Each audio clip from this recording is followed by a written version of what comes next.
There is a lot happening around Liverpool Football Club right now, and if you are someone who wants to understand the full picture, not just the headlines, then you are in exactly the right place. Welcome back to Victor Liverpool Analyst. Today we are going to go deep. We are going to break down everything that is currently unfolding at Anfield. We are talking about injury updates, transfer rumours, squad mentality, managerial future, and the serious business of rebuilding a football club that won the Premier League not long ago, but has since found itself in a season full of questions. There is a lot to get through, so let me bring you straight into what is happening right now. Arne Slot stood in front of the cameras ahead of the Chelsea fixture, and what he said told us everything we need to know about where Liverpool are as a football club at this precise moment. He did not hide, he did not deflect. He spoke with the kind of clarity that either earns respect or raises more questions, depending on your perspective as a supporter. And we are going to analyse every single word. But before we go there, let me also flag something. The transfer window conversation around Liverpool is getting louder by the day. Names are being mentioned, links are being made, and by the time we finish this video, you will understand exactly which of those links carry real weight and which ones are simply noise. Here is what makes this moment so significant for Liverpool Football Club. This is not just a regular end of season, this is a moment of genuine transition. Mohamed Salah is leaving on a free transfer at the end of the season. That is confirmed. Conor Bradley is deep in rehabilitation with no clear return date. Hugo Ekitike is out for a lengthy period recovering from an Achilles injury. And now the club must look into the transfer market and answer a very serious question. Who comes next? The stakes are enormous. Liverpool spent over £400 million last summer rebuilding this squad, and the results in the Premier League have not matched expectations. Arne Slot himself has acknowledged that the performances have often deserved more points than the table reflects. He has acknowledged that vulnerabilities exist in transition. And most importantly, he has made clear that next season will look different in terms of personnel. So what does that mean exactly? Let us break it all down step by step. And before we go any further, if you want this level of analysis on every major Liverpool story, go ahead and hit that subscribe button right now. This channel is built for supporters who want the full picture, not just the surface level. Hit subscribe and let us continue. Arne Slot and the press conference. Let's start with Arne Slot's pre-Chelsea press conference because it was packed with information. The situation with the squad fitness right now is actually more encouraging than many fans might expect. Ibrahima Konate returned to training after missing a session for personal reasons. Florian Wirtz, who had been dealing with illness, was also back on the training ground. Georgi Mamadashvili returned to training as well. Alisson Becker is close to returning from his injury. Alexander Isak is available for the Chelsea match. And Mohamed Salah is nearing a comeback. Now, there is one name missing from that list of good news. Conor Bradley remains some way off returning, and Slot was very honest about why. Here is what Slot said about Bradley, and I want you to listen carefully to the language he used. He said, in rehab, it is always important. If some steps go well, he said, it's really difficult in the stage Bradley is in now to predict when he will be back. He said Bradley is still inside and working really hard, but is quite far away from going outside. And he said that makes it quite complicated to tell. Now, let me give you my analysis of that. When a manager uses that kind of careful, measured language, it tells you this is not a straightforward recovery. Slot is not hiding a positive update. He is genuinely managing expectations. Bradley is not days away. He may not be weeks away either. And for a club that relies on that right-back position heavily, that is a real concern going into the final stretch of the season. But Slot was not just talking about injuries. He addressed the broader state of the season.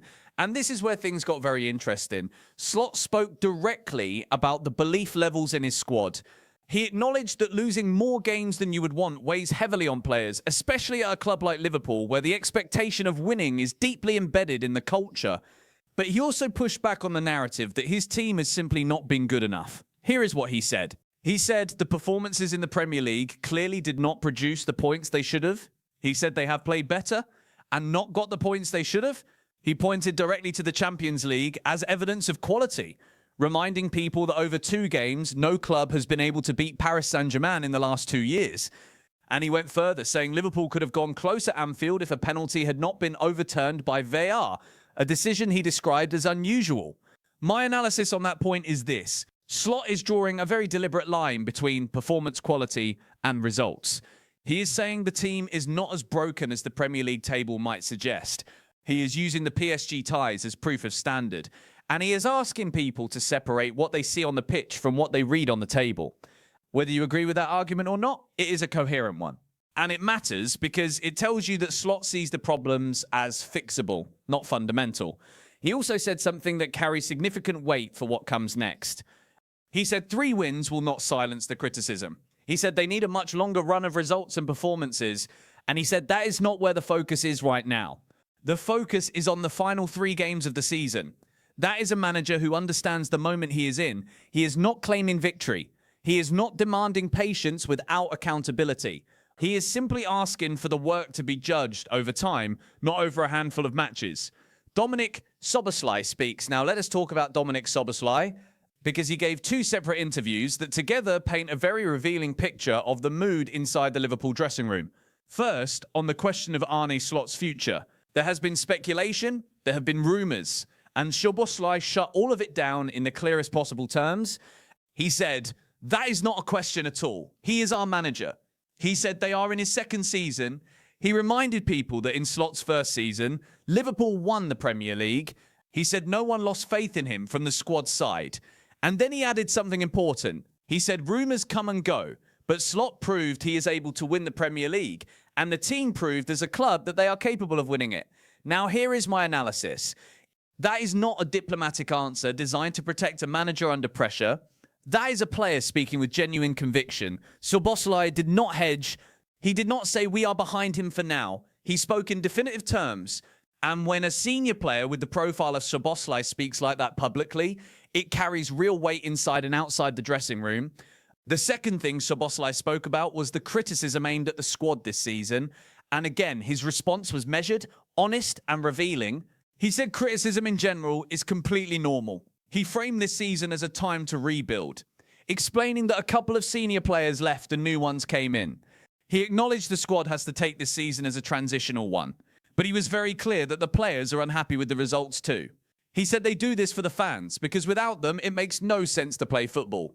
He said if supporters knew how many conversations have happened inside the squad, trying to find a way out of the difficult period, they would be surprised. And then he addressed something that clearly irritated him. He said some people are watching what the players do in their free time. He pointed out that footballers are also humans. He said they get days off, not as many as people might think, and they deserve to enjoy them. He said even though they love what they do, they need a switch off too. My analysis here is straightforward. Szoboszlai is drawing a boundary. He is saying, judge us on the pitch, not on what we do with our personal time. That is a fair and understandable position. But the fact that he felt the need to say it publicly suggests the scrutiny on this squad has become intense enough that it is registering in the dressing room. That is worth noting. He also addressed the tunnel football ritual that was seen by some as disrespectful before a match. His explanation was simple. He said the squad has been doing it before every single game for 2 full seasons. He said it is a warm-up habit they developed together and they do not want to change it. He said it is not about disrespecting anyone.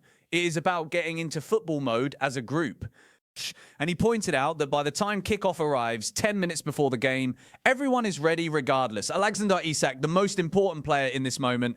Now let us talk about Alexander Isak, because his situation is one of the most layered stories coming out of Liverpool right now. On the immediate level, the news is positive. Isak is back in training after a minor groin injury and should be available to face Chelsea. Slot confirmed this directly, saying Isak is back in training and they will see how much they can use him this weekend. That is good news. A fit Isak gives Liverpool a genuine attacking threat. And with Salah nearing a return as well, there is at least a chance the final matches of the season have some quality in the forward line. But here is the complication, and it is a significant one.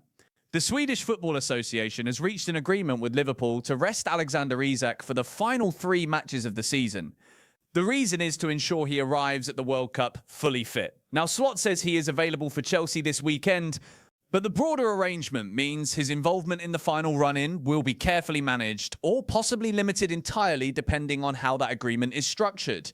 This is where I want to give you some careful analysis. Liverpool need results. They are trying to finish the season with some momentum. Slot himself said 3 wins will not silence the criticism, implying they need wins. And yet one of their most important attackers is effectively being protected for a national team tournament. That tension between club needs and international obligations is very real, and it will define how Liverpool approach their remaining fixtures. The transfer window is already moving. Now let us get into the transfer picture because this is where it gets really interesting. And I want to be precise here about what is confirmed, what is a rumor, and what is genuine speculation. Let me start with what Slot himself said about the summer. He was direct. He said it is very clear and obvious where they need to improve. He confirmed they will address it in the summer in the market and then on the training ground. He said next season will be different in terms of personnel. And crucially, he said he does not expect this transfer window to be as busy as the one that saw the club spend over £400 million. That tells us two things. One, the club knows the problems. Two, they are not going to throw unlimited money at them. This is going to be a more targeted, more precise rebuild. And with Salah leaving on a free, replacing that output is the single most urgent task on the agenda. Now let us go through the names that are being discussed. First, Doue. The situation with Doue is clear. He is a 20-year-old Paris Saint-Germain winger who has been outstanding since joining from Rennes 2 years ago. The assessment from those watching closely is that he has a certain profile that would obviously fit Liverpool. He plays on the wing, shows his qualities consistently week in and week out, and has the kind of explosive profile that would suit Slot's system. But here is the reality. Doue is at a great club. Paris Saint-Germain are winning most of the major trophies available to them. They are European champions. For a 20-year-old with that level of ambition and that level of platform, leaving Paris would be a very difficult decision. The honest assessment is that while Doue represents the dream profile for Liverpool, persuading him to leave would be extraordinarily difficult. This one should be treated as aspirational, not realistic at this point in time. Second, Bradley Barcola. This is a rumour, and it needs to be treated as one. The situation as it stands is that Barcola, also a Paris Saint-Germain winger, is said to be on the radar of Liverpool, Barcelona and Arsenal. Paris Saint-Germain are reportedly open to selling if their valuation is met. That is the extent of what is known. There is no confirmed interest, no official contact, and no negotiation. It is early stage radar activity. Keep that in perspective. Third, Nottingham Forest defender Murillo. The situation here is that Liverpool are reportedly considering a move for Murillo this summer. The potential fee being discussed is up to £61 million. Again, this is at the consideration stage. No bid has been made. No formal talks are known to have started. This is a rumour worth monitoring, but nothing more at this point. Fourth, Adam Wharton from Crystal Palace. This one is slightly more advanced than the Murillo situation. It is being reported that Liverpool have made positive contacts with Wharton and that those conversations will continue in the next few days and weeks. The description being used is that things are looking positive between the two parties. Now, looking positive in early conversations is not the same as a deal being close, but it does suggest there is genuine mutual interest here. Wharton is a composed, intelligent midfielder, and in the context of what Liverpool need in that area of the pitch, this is a link that deserves serious attention. Fifth, Mohamed Salah and Al Nassr. The situation is that multiple Saudi Arabian sources are claiming Al Nassr have interest in signing Salah after his Liverpool departure. Salah is said to be keen on the idea of reuniting with his former teammate Sadio Mane in Riyadh.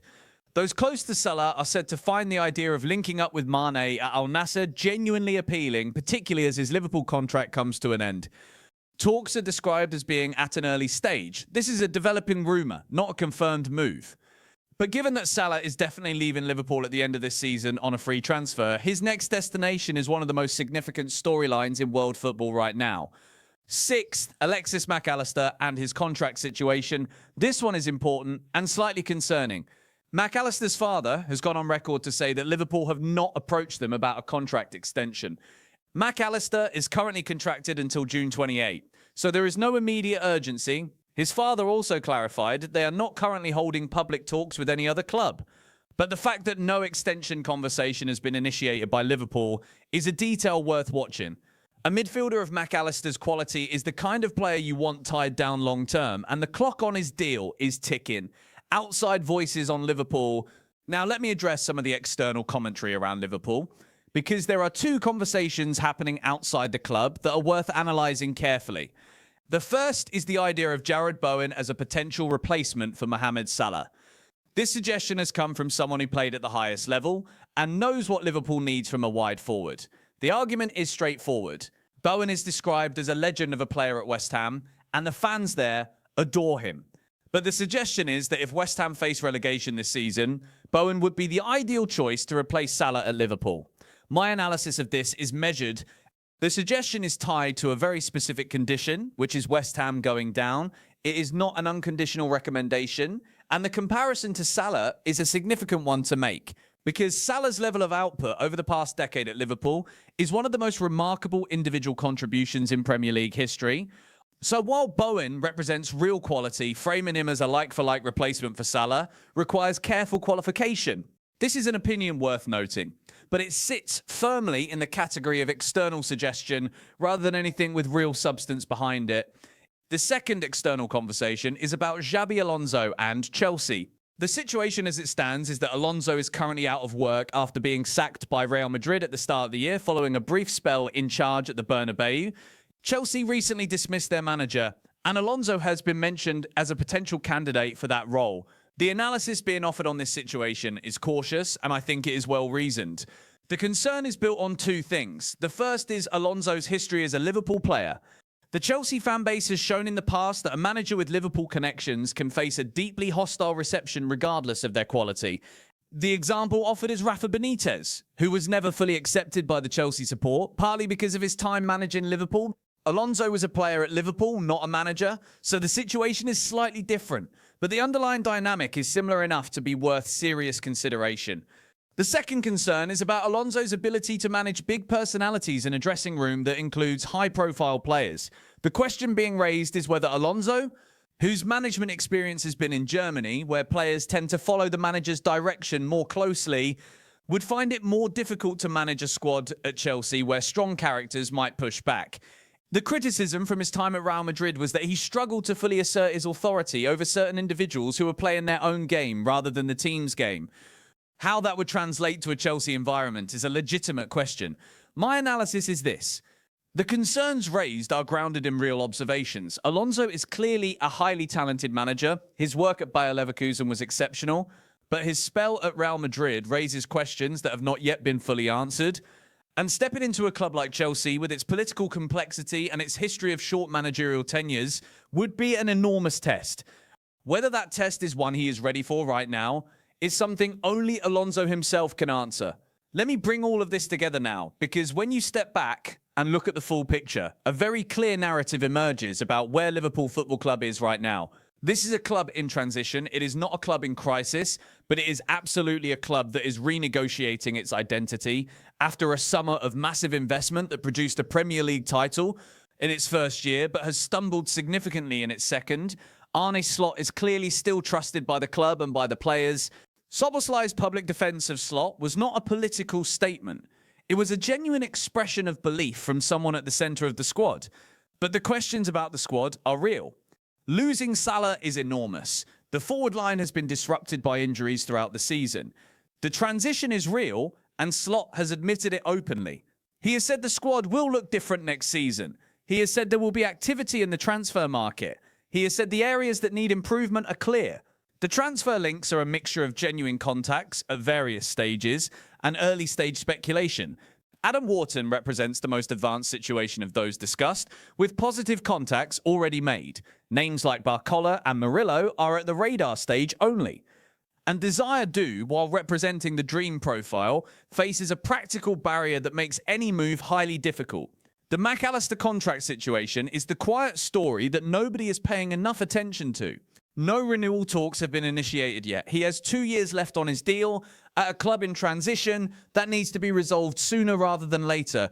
And above all of this sits the fundamental challenge. How do you replace what Mohamed Salah has given this club? Not just the goals, not just the assists, but the presence, the certainty, the routine brilliance that has made Liverpool one of the most feared attacking teams in European football for nearly a decade. That is not a question with a simple answer. And it is the question that will define Liverpool's next chapter more than any other. The work is happening, the conversations are starting, the rebuild is coming, and this channel will be here every step of the way to break it all down for you.